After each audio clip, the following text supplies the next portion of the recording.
Hey guys, I'm at another mastermind with an awesome TV showrunner, Mr. Nat Bernstein, and he just had so many amazing nuggets of information for our group, and I just wanted to give you guys an opportunity to hear just some of his wisdom. Hi Nat, how are you? I am fine, thank you so much for having me. Yeah, thanks for being here.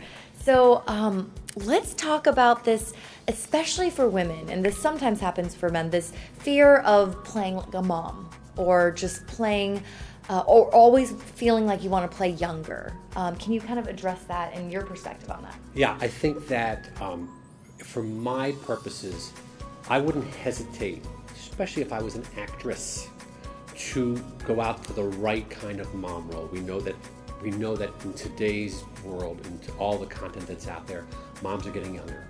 We want young moms. We want those moms who really look like they could have been moms at 21, 22, 23 years old.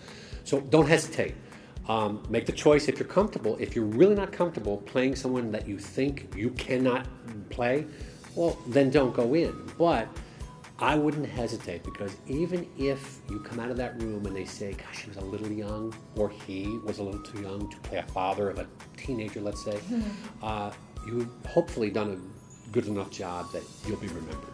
Absolutely. And speaking of being remembered, what are just some things that actors have done either in the room or on a self-tape that has caused them to be remembered? Sometimes the way you walk into a room immediately, you got that twinkle in your eye, we're not going to forget you. Sometimes people are very, very comfortable at being themselves, and I think that's really, really important.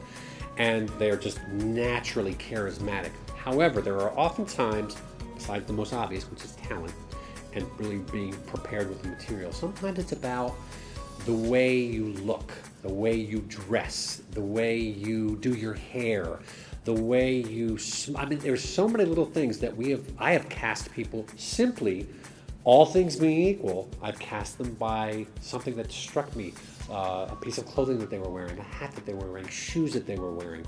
I love to find things that strike me as being unique. Absolutely. Like you always recommend being proactive as an actor. So yeah, what is like one way that you see an actor can be proactive in this day and age?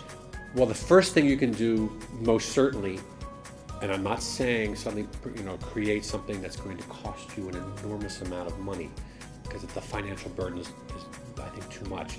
But you can create your own content. You have the ability with a phone, with friends who are all in different forms of the business. Somebody wants to be a DP, somebody wants to be a director, somebody just wants to simply crew and be a part of a film. You have the ability to create your own content.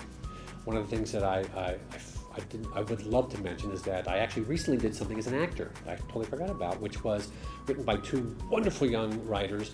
It was a 9-page simple little short story that they came up with, and I acted in it because they asked me to, and it was a brilliant piece of material, and it's out there now on the circuit. That's something that they did for themselves as writers.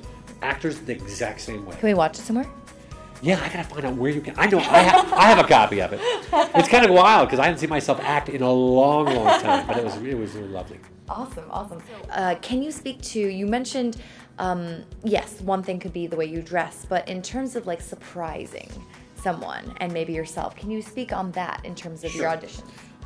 One of the things that I think is really important is that good actors are always going to do a good job. A good job, a solid job, does not, as we know, guarantee you the role. Sometimes it's a matter of taking something and spinning it. Just a little moment, perhaps. I'm not saying go way off into the ethers, but I am saying that if you could find something that you still believe is within your comfort zone, but that can surprise us as producers and casting people, do it. Because those are the things that ultimately do help you get a role. Absolutely. Thank you for that. Thank you so much for being here, and thank you for this interview. I so loved it. Thank you.